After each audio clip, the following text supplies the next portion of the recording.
Halo Sobat Easy Stock, mau dengerin Itu Sandi kan Uno? value investing itu simple, bahwa kita lihat balance sheet, nilai balance sheet lebih tinggi daripada nilai yang tercatat di Bursa Efek Indonesia, di Bursa Efek, as simple as that, value investing. Tapi redefinition ada 5 hal. Pertama, ability to pay and grow dividends. Jadi beli satu perusahaan yang murah banget, tapi dia nggak pernah bayar dividen gitu. Ya, buat apa gitu? Karena kita kan perlu cash flow juga. Karena cash is king. Jadi ke depan value investing itu harus memasukkan perusahaan-perusahaan yang memiliki kemampuan untuk membayar dan meningkatkan dividennya. Makanya ciri-ciri dari perusahaan di grup Saratoga itu kita paksa mereka untuk bayar dividen. Dalam keadaan sesulit apapun. Hari ini misalnya Adaro, Pak Boy Thohir kalau ngomong sama saya selalu pertanyaan, gimana bro dividen? Pasti pertanyaannya seperti itu. Mana tawar bersama, Chief, dividennya gimana? Ketemu sama Pak Herman atau Pak Hardi. Kedua, insensitivity or ability to benefit from rising rates.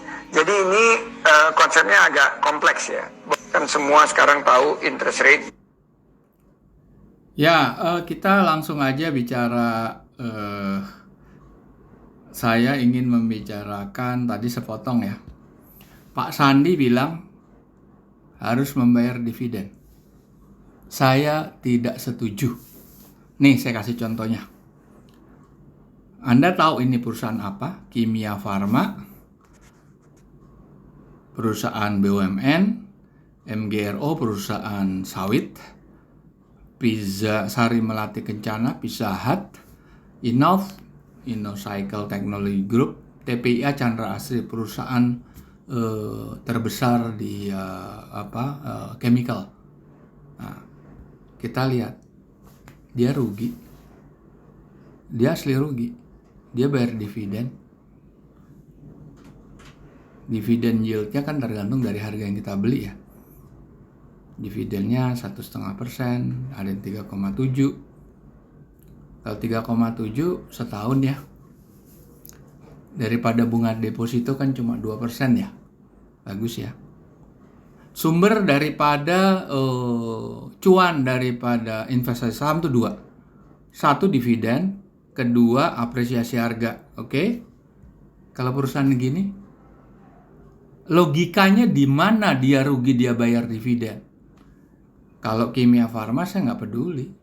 Erick Thohir minta dia tetap bayar, mau ngutang kek, mau ngambil tabungan kek, mau jual pabrik kek, jual armada kek, peduli amat. Mau jaminin apa kek, dia bayar dividen. Bagus nggak sih perusahaan kayak gini? Maksain bayar dividen, make sense nggak? Oke, kita lepas dari situ kita lihat nih. Di sini ada salah satu ada perusahaannya Sandi Uno ya, Provident Agro.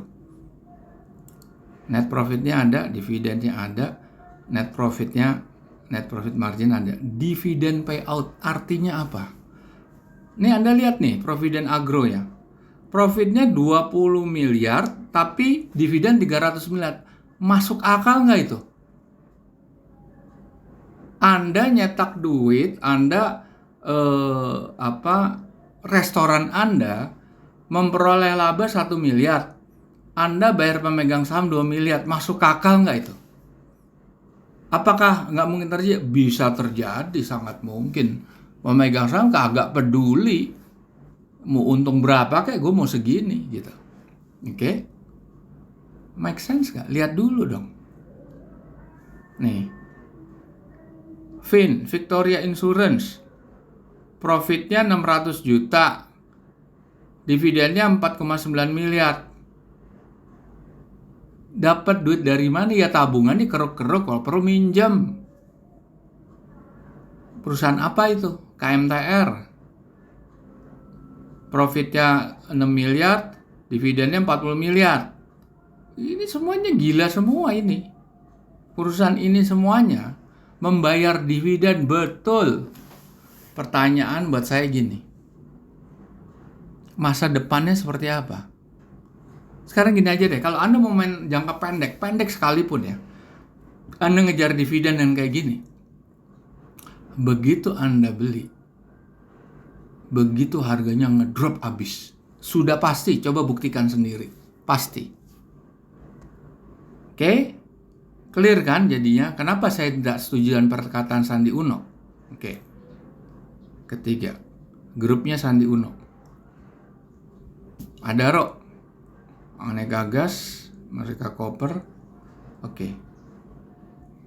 Adaro net profitnya 37%. Kalau dividen payout-nya 25% dibagikan untuk dividen, 75% di reinvested ke dalam perusahaan. Make sense kan? Kalau diambil semua, perusahaan bisa berkembang nggak, saya tanya? Kan nggak mungkin bisa berkembang. Gimana dia ngembangin bisnis?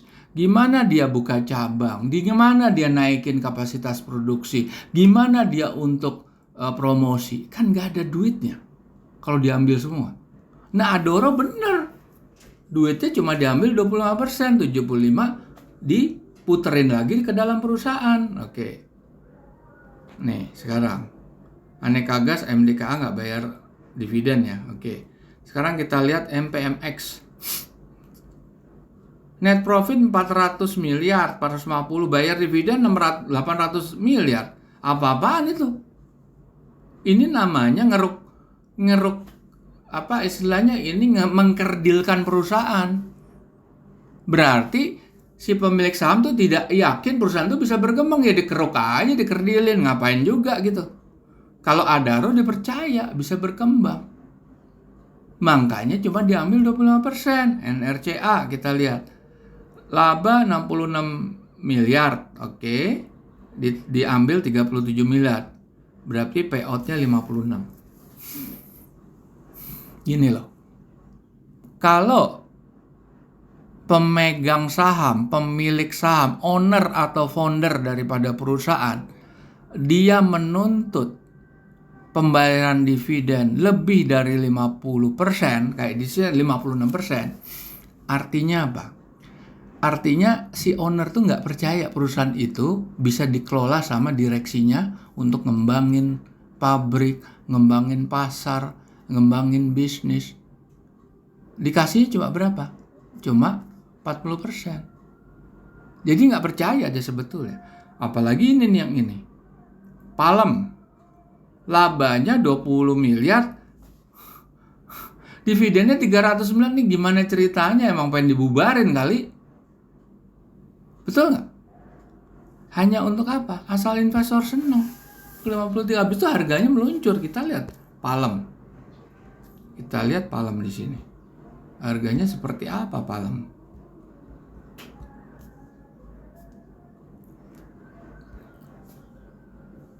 Drop habis kan? Begitu dia pengumuman mau dibagi dibagi dividen, payoutnya sekian atau besarannya sekian, orang bisa ngukur yieldnya berapa, terus dari laba berapa kan?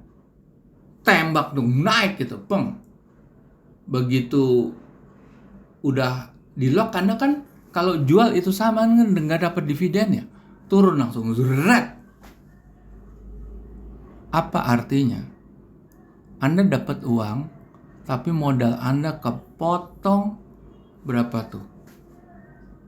50%. Anda punya duit 1 miliar, iya kan?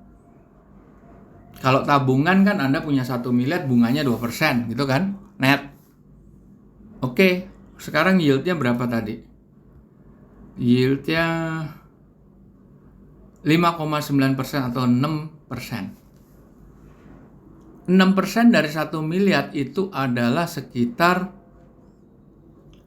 61 miliar, 60 juta ya. Oke, 60 juta. Kalau 60% kan 600 miliar.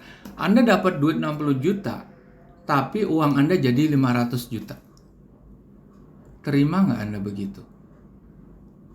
Jadi bukan asal-asal bayar dividen di sini. Di sini banyak window dressing. Oke? Kita jumpa lagi di video berikutnya.